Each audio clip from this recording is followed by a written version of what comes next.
let's jump straight into it. We've got a seriously high-density briefing today to get you fully prepped on overnight macro developments, the latest market narratives, and those absolutely critical technical levels you're going to need for today's trading session. From shifting geopolitical sands to precise currency setups, we have a ton of ground to cover. So, overnight, the Middle East ceasefire remains, well, remarkably noisy. We're talking fresh missile exchanges and renewed rhetoric keeping tensions at a boil. And over in the Strait of Hormuz, traffic updates are honestly just confusing. Lots of conflicting reports on commercial shipping transit. But here's the kicker. Markets are continuing to price in a contained conflict rather than outright war. It's a fascinating contrast.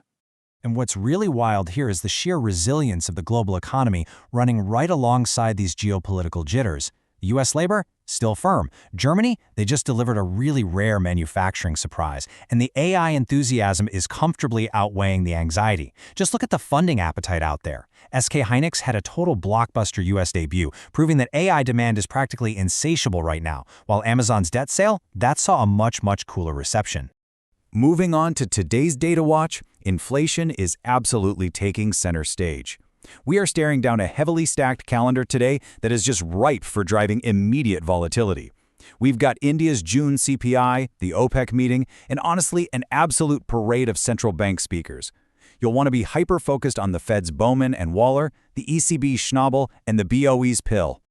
Quick note before we hit the currency charts, 4.56%. That is exactly where the U.S. 10-year Treasury yield closed on Friday.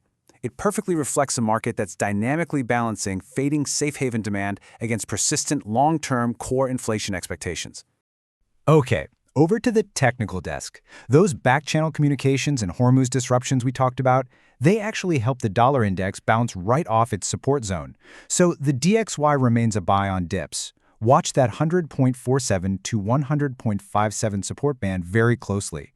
Our upside target sits at 101.41, but definitely keep an ear out for Fed speakers Bowman and Waller today. Their tone on inflation is the catalyst that could seriously test that resistance.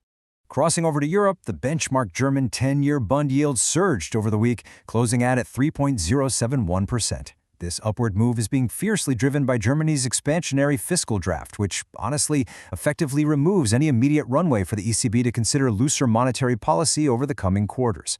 Because of that exact yield pressure, cornering the ECB, the euro-dollar pair remains a firm sell on the rise. Resistance is sitting at 1.1447, with support down at 1.1388. Now there's no major regional data dropping today, meaning the ECB's Schnabel is your sole catalyst here. Listen closely for any hawkish shifts that might challenge that upper bound. For cable, we have a really fascinating split tactical view. UK yields expanded sharply, and politically, the Labour Party just confirmed Andy Burnham will formally assume the Prime Minister role on July 20th. With all of that as the backdrop, 1.3450 is acting as a massive ceiling, strong resistance. Tactically, it's a buy on dips if you're looking at the daily time frame, but zoom out to the weekly and it's a definitive sell. Let's talk Japan. Finance Minister Katayama's remarks about encouraging domestic pension funds to buy Japanese financial assets successfully pulled 10-year JGB yields back from their 3-decade highs. The yen pair tracked this yield drop perfectly. Our tactical view here is to sell spikes, but keep those stops tight until we see a clean break above that 162.71 resistance level. Pivoting over to India, the rupee is basically caught in this massive tug of war right now.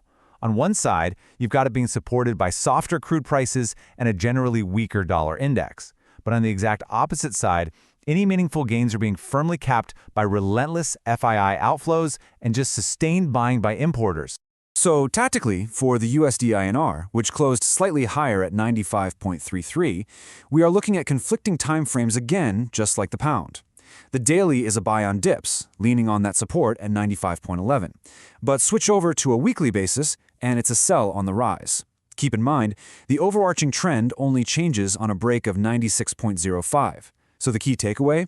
Trade this with very, very tight stops. Flipping to the equity side, Indian markets ended the week exceptionally strong. Easing oil prices and tech sector strength provided a huge boost to sentiment. The Sensex closed up 1.1% and the Nifty climbed over 1%. But the broader markets, they were the real stars. Mid-cap and small-cap indices comfortably outperformed the headline numbers, led sector-wise by PSU banks and realty. Drilling down into the Nifty itself, it closed right at 24,206.90. That pivot down at 23,900, that is a massive critical support zone. The tactical play here is to buy on dips. As the market tests its upper bounds near 24,344, keep a close eye on resistance and absolutely maintain caution regarding those simmering geopolitical headlines we covered earlier. So as you gear up and prep your books for the open today, ask yourself this: will the incoming inflation data greenlight this liquidity and AI-driven rally, or is the market dangerously ignoring the geopolitical risks bubbling right beneath the surface? Keep your stops tight, watch those key levels, and let the data guide your edge today.